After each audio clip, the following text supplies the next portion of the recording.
That sky bridge like a week and a half ago. It's weird to see it up in the air. It is gone.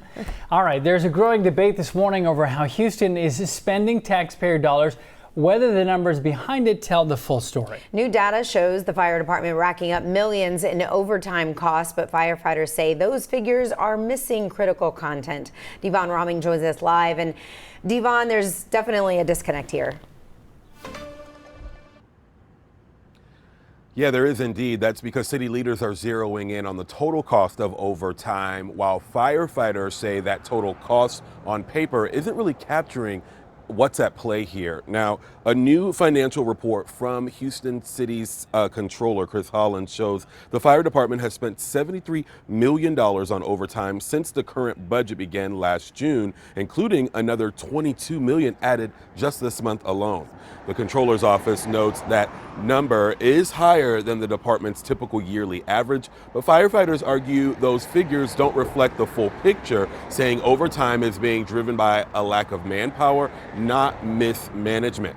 Now, according to union leaders, the department is short nearly 600 firefighter paramedics, forcing existing crews to pick up extra shifts to keep up with emergency calls. They also point out that some of that overtime is tied to disaster response costs the city is often reimbursed for, though that money doesn't always go back to the department.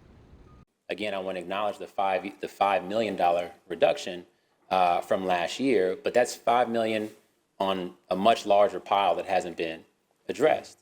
Everything that we're seeing when we're talking about the overtime dollars, it is trending downwards, not upwards. And the reason it's trending downwards is because of the work we've done to get firefighter and paramedics back into the Houston Fire Department.